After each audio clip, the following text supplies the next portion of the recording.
My name is Lila Morgan, and this is the story of the night everything changed.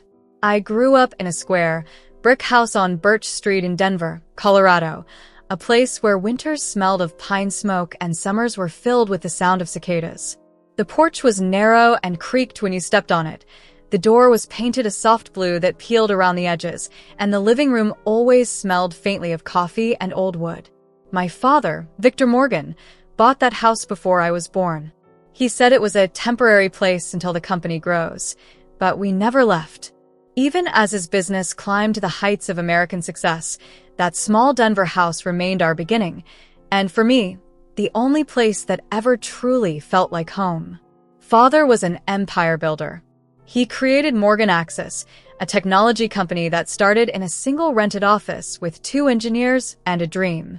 He used to say he built his fortune on the back of data and destiny. By the time I was 27, Morgan Axis was valued at $50 billion, with contracts spread across Europe and America. My father's face was in business magazines, his speeches quoted by CEOs, and his words treated like gospel.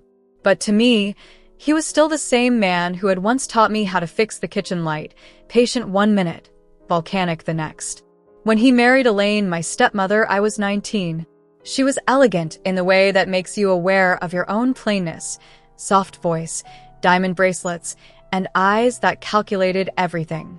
Her daughter, Clarissa, was a mirror of her mother's grace. Clarissa was perfect, at least to everyone but me. She was 5 years younger, and from the day we met, she made sure I knew my place. I built systems. She built charm. My father adored her. That brings me to the night of the celebration, the night my life split in two. The party was held in Chicago, in a glass tower that glowed like a crystal under the city lights. The entire top floor had been transformed into a ballroom. White lilies filled every corner, a jazz trio played softly, and guests mingled in gowns and tuxedos that cost more than most people's cars. The room was filled with power bankers from New York, investors from London, engineers from Silicon Valley, and journalists eager to capture every word. It was supposed to be a celebration of success, but I felt like I was walking into a storm. I remember standing near the edge of the marble floor, holding a glass of sparkling water, while Clarissa floated across the room in a silver gown that shimmered under the lights. She looked like the heroine of a movie, laughing as cameras followed her. My father was in his element, shaking hands and telling stories about family vision and legacy. I waited for him to acknowledge me, to introduce me as the architect behind the company's core systems, but he didn't. He never did. Then came the moment. The lights dimmed slightly, and everyone turned toward the stage where Father stood holding a crystal wine bottle in his hand. The crowd grew quiet, expectant. He smiled that public smile of his, wide, confident, flawless. He thanked the board, the investors, and the team. Then his tone shifted, playful at first, then sharp. And, of course, he said, we must mention the people who didn't quite rise to the occasion. My daughter, Lila, is the biggest loser in our company, the one I'm officially kicking out tonight. For a second, I thought I'd misheard him. Then the laughter came, soft chuckles that grew into waves. Some people tried to hide it behind their hands, others just stared, unsure if it was a joke. My father lifted the bottle above his head like a trophy, pointing at me with it. The spotlight found my face, and I felt heat crawl up my neck. Clarissa smirked from across the room. I managed a smile, tight, practiced, so no one could see the crack forming inside me. My heart pounded, but I stood still. If I moved, I'd break. He called me too emotional, too idealistic, said I was not built for the real world. Then, still laughing, he waved me off the stage. It was his final act of humiliation. I left the ballroom quietly. The city outside was cold and glittering. From the balcony, I could see the river winding below like a dark ribbon. I heard the muffled music behind me, the clink of glasses, the polite applause that followed every cruel joke he made. That was the moment I realized the man who once taught me to dream had become the one who wanted me to disappear. As I turned to go, our company lawyer, James Thatcher, appeared beside me in a black suit, his tie too tight, his face pinched with discomfort. He handed me an envelope. "Your father asked me to get your signature," he said quietly. "Just a formality, to smooth the transition." Inside was a contract that would strip me of all stock options and erase my name from the founding documents. I read it twice. My chest burned, but my voice stayed calm. "Tell him I'll think about it," I said. I didn't sign. That night, I checked into a small boutique hotel on the edge of a city. The walls were painted navy blue, and the window looked out over the skyline, a maze of light and ambition. I sat on the bed and thought about the years I'd given to Morgan Axis, the nights spent writing code, the mornings spent fixing systems no one else could understand, the long hours of silence after every argument with father. I'd built the company's nervous system. Without my architecture, none of it would have run. And yet, he'd made me invisible. I ordered black coffee from room service, poured it into the sink, and opened my laptop instead. The screen lit up, casting white light across the dark room. I looked at the old test folder I had buried deep in the company's cloud server, a failsafe I had designed years ago, a silent guardian I never intended to use. It wasn't a weapon, not really. It was a virus, a small string of code that could lock the system if it ever fell into the wrong hands. Back then, I thought I was protecting the company. Now, I wasn't sure who I was protecting anymore. Outside, Chicago hummed. Cars moved like beads of light along the river. Somewhere in that same city, my father was toasting to my failure, and Clarissa was practicing her smile for the morning news. I should have cried. I didn't. I had gone past the point of tears. Instead, I started typing, slow, deliberate, precise. By the time the clock hit midnight, I had finished preparing the sequence. I didn't run it. Not yet. I only saved it. I watched the city until dawn, my reflection faint in the window, and I whispered to myself, "He wanted to erase me. Let's see how he does without me." That was the night the world saw the polished version of the Morgan family, powerful, untouchable. But in that small hotel room, I began writing the code that would tear it all apart. And so began the story of how I stopped being my father's daughter and became my own reckoning. When I left the hotel the next morning, the air in Chicago had a strange stillness. The streets were slick with rain, and the city lights flickered against puddles like shards of broken mirrors. I hadn't slept, not really. I'd spent the night staring at the lines of code on my laptop, each one a whisper from my past. I didn't know if I was about to destroy my father's company or simply take back what I had built. But I knew one thing for certain: I couldn't go back. Not after what he had done. Morgan Axis was more than an IT empire. It was the nervous system of half the country.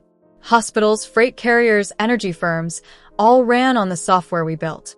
My software, the first version, had been written in the Denver house I grew up in, at a desk wedged between the window and a bookcase.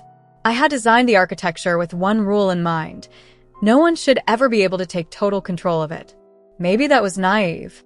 My father believed control was everything. So he took mine. When he pushed me out, he also took my name off the patents, the core contracts, and the security frameworks I'd invented. He called it corporate necessity. But I had buried something inside that system, a secret no one but me knew existed. I called it the switch. It wasn't a virus, not exactly. It was a recursive loop, designed to jam non-critical processes and lock internal access until a manual override key, my key, was used. I'd written it after a hostile acquisition threat from a European competitor 3 years earlier. It was meant to protect us. Now, it would protect me. That morning, I walked to a cafe near Lake Michigan, the kind of quiet place that only locals knew about. The walls were painted green, and the smell of roasted beans filled the air. A woman named Ruth brought me coffee in a chipped mug. She was older, maybe in her 50s, with kind eyes and a voice that sounded like someone who had seen too much, but still chose kindness anyway. "You look tired, sweetheart," she said as she set the cup down. "I'm fine," I lied. "You sure?" she asked, wiping her hands on a towel. "You look like someone who just lost or won something big." "Maybe both," I said, and smiled faintly. Ruth nodded, as if she understood more than she should. "Sometimes they're the same thing," she said, and left me alone. I opened my laptop. The login screen of Morgan Access's internal admin portal blinked at me. I typed in my credentials, ones I'd quietly kept active under an unlisted developer tag, and accessed the deployment pipeline. My hands didn't shake. My mind was calm, almost serene, as though I'd already accepted what I was about to do. The switch sat hidden inside an old test branch labeled archival_research_v4, buried beneath layers of obsolete folders. I hadn't touched it in years. I ran a checksum, verified its integrity, then pushed a tiny update, a trigger. The command was short, only 16 characters long. When I hit enter, the system responded instantly. Deployment initiated. Estimated propagation, 6 hours. That was it. 6 hours until the heartbeat of Morgan Access skipped. I closed the laptop and looked out the window. The lake shimmered under a thin fog, and somewhere in the distance, a gull cried. My reflection in the glass looked like a stranger, pale, hollow-eyed, and yet more alive than I'd been in months. I had built this empire brick by brick, line by line. If it crumbled, it would do so by my hand. I stayed in the cafe for another hour, pretending to work.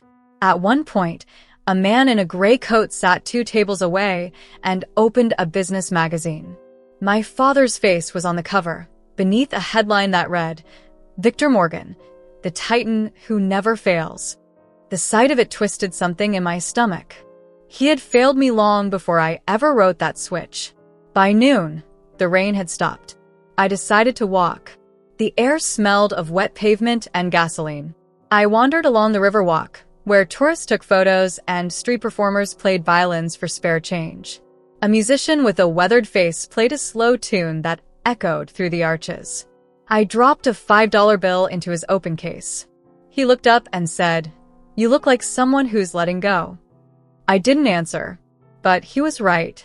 I passed a couple holding hands, laughing as though the world could never touch them. I envied their innocence. Somewhere in the glittering maze of skyscrapers behind me, my stepsister Clarissa was probably posing for an interview, basking in her new title as the heir apparent to Morgan Access. She had no idea the crown she'd stolen was already melting. As dusk settled, I returned to my hotel. I watched the clock on the wall tick toward the 6-hour mark. My laptop pinged once, a faint notification tone, and my heart skipped. The log monitor showed system lag spreading like ripples through water. I knew what that meant. The switch had activated. Warning, process timeout detected. Non-critical services paused. Data queue overflow in sector node 14. The message repeated across the network. I could almost imagine the panic rising inside the Morgan Access control center, the engineers scrambling, the executives shouting for explanations. I had always told them the system could run forever. Now it was showing them how wrong they were. Around 8 o'clock, I received the first call. The screen flashed with Evan Brooks, our head of operations. I didn't pick up. Then came another, Nora Pierce, PR director. Then another, my father. I turned the phone face down and let it vibrate on the table until it fell silent. For a moment, guilt pricked at me. The employees didn't deserve this. But I reminded myself that they were just pawns in a machine built on arrogance, my father's arrogance. He'd fired good people for less. I hadn't destroyed lives. I'd just exposed the fragility of his empire. Outside, the city glowed in gold and red. I stepped onto the balcony, the wind sharp against my face. Chicago stretched beneath me, restless, beautiful, unforgiving.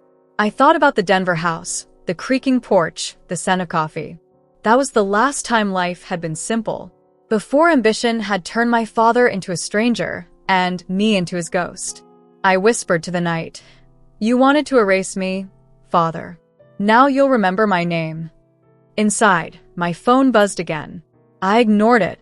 I poured myself a glass of wine and sat by the window, watching the storm gather over the skyline. The servers would crash by morning.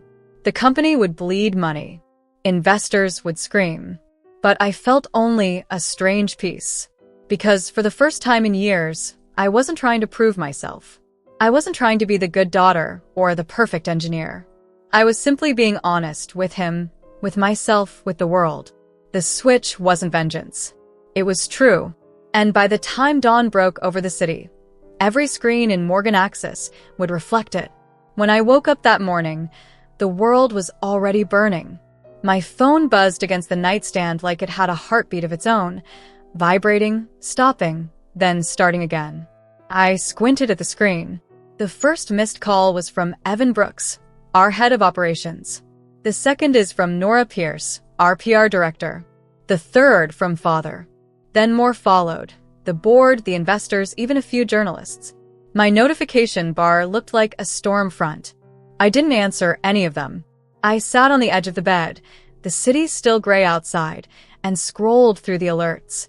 Internal systems are down. Server latency beyond threshold. Payment gateway stalled.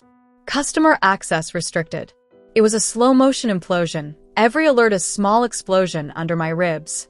My code had worked perfectly. The switch I had released had done what it was designed to do: halt everything that wasn't essential. At first, I felt nothing. Just an odd, empty calm. Then, slowly, a chill crawled up my arms. I knew how fast things could unravel. I'd seen small glitches take down regional systems before, but this was global. Morgan Axis, my father's billion-dollar machine, had stopped breathing. By 8 a.m., the news had caught wind of it. I turned on the TV just in time to see the headline flash across the screen. Breaking news. Morgan Axis systems freeze. Global operations affected.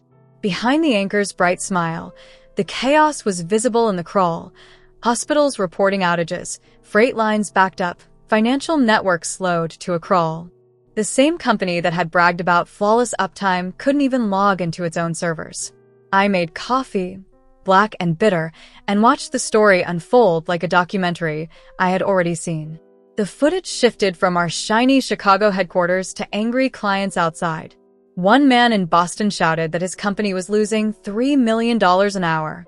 A logistics firm in Portland claimed it had shipments worth $50 million trapped in limbo. A European investor group offered a rescue plan worth £400 million, but they demanded that half the staff be cut and the leadership, including my father, be replaced. The screen cut to a clip from last month's celebration. My father stood on that same ballroom stage, champagne glass raised, declaring, "We don't fail. We evolve." Now he was the headline failure of the decade. I should have felt triumphant. But instead, I felt a strange heaviness, like I was standing at the edge of something irreversible. Because I knew what came next: the calls, the begging, the apologies. I didn't want to be right, but I knew I was. By noon, the phone rang again. This time I answered. "Lila." His voice was hoarse, stripped of its arrogance. "It's your father." "I know," I said, my tone flat. "The systems, they're collapsing. No one knows what's happening." I think he hesitated. "I think it's something you wrote," I said. "Please," he continued, his breath heavy. "Help me fix this. I was wrong. I shouldn't have done what I did at the party. I shouldn't have said those things." For a second, I almost softened. He sounded small, human. Not the man who humiliated me under chandeliers. Not the billionaire titan. Just a tired old man watching his empire crumble. But then the memory flashed.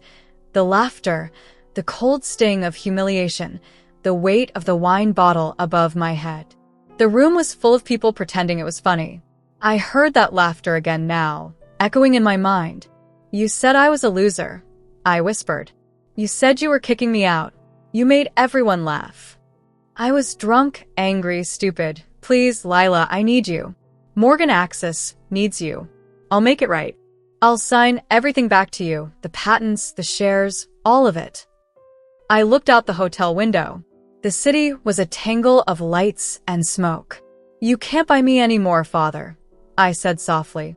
"You already sold me once." "Lila," but I ended the call. The silence afterward was so thick it felt alive. I put the phone down and stood still, my reflection staring back at me from the dark window, tired eyes, hollow cheeks, but a kind of calm that felt final. That afternoon, Morgan Axis made history for all the wrong reasons. The company's market value dropped by $19 billion before trading halted. The board held an emergency meeting. News drones hovered outside the tower in downtown Chicago, and reporters filled the sidewalks. The word collapse started appearing in headlines by evening. Evan texted me once. "We know you did this, but we also know why." I didn't reply. Around 5, I walked out of the hotel. The air smelled like rain and cold metal. I wandered down to the Chicago River, where the water churned slowly and darkly under the bridges. The sky hung heavy with clouds. My phone kept vibrating in my coat pocket, but I didn't look. I just walked, letting the wind sting my face, feeling it all. The loss, the power, the exhaustion. Near the waterfront cafe, where I'd worked the day before, I stopped. The same violinist was there, playing a mournful tune that carried through the wind.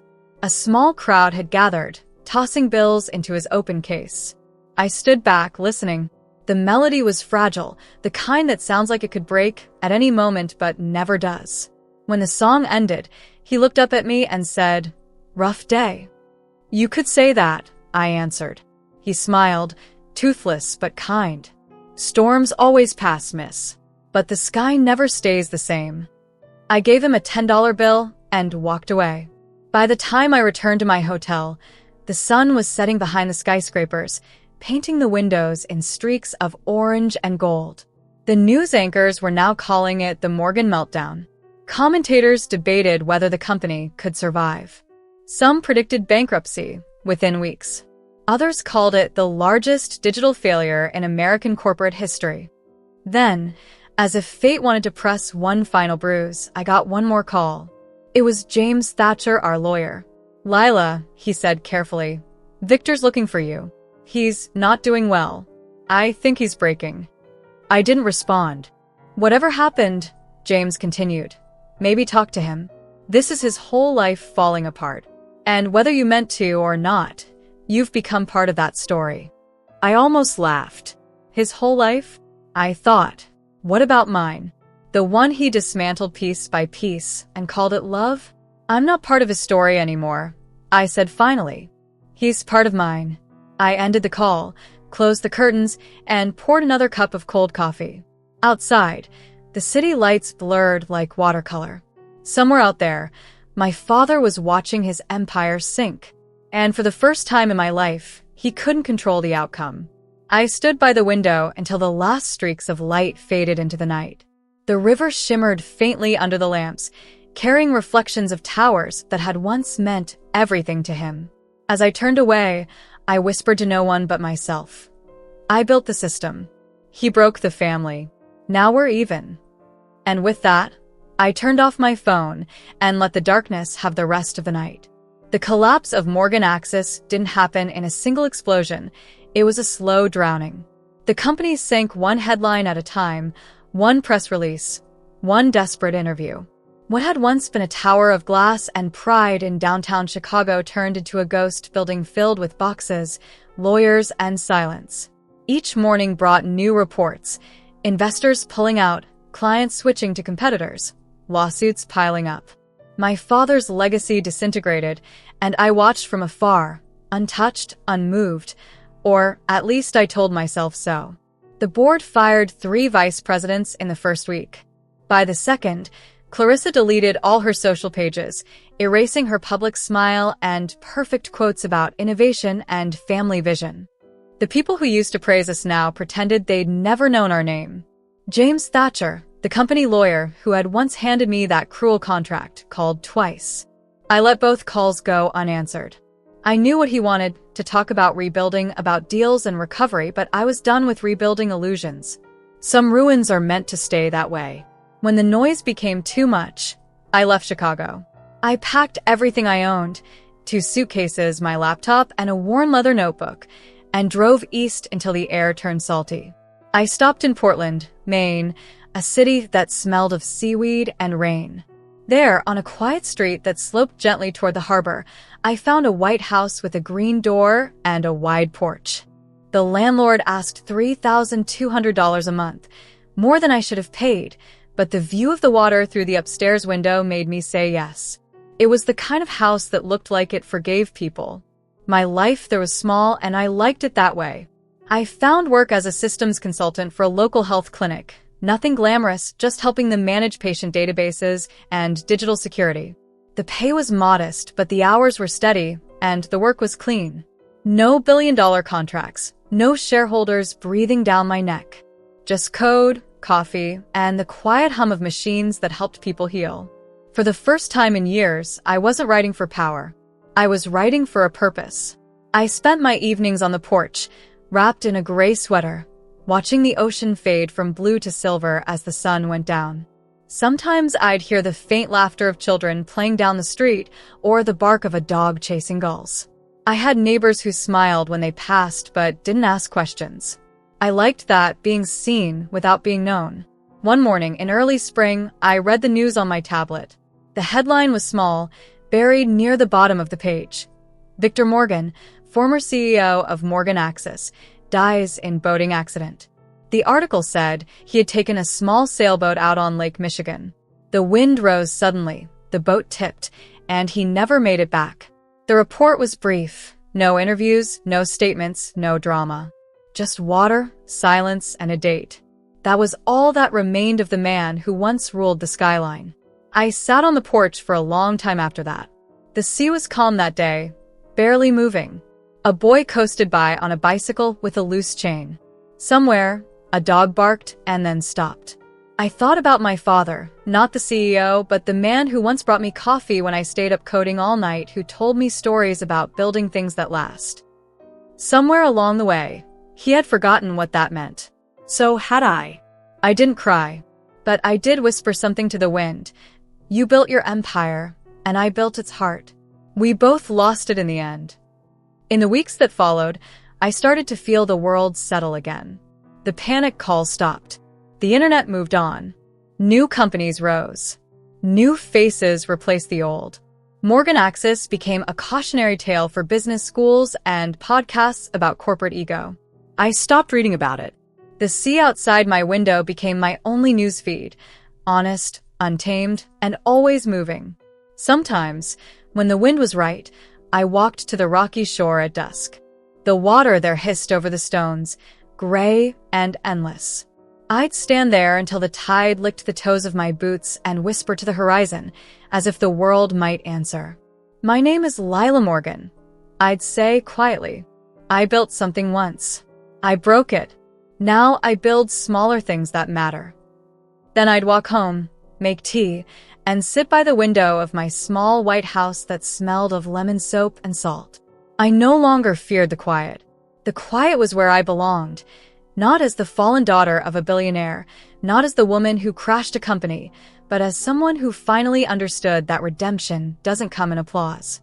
It comes in peace, and that, at last, was mine.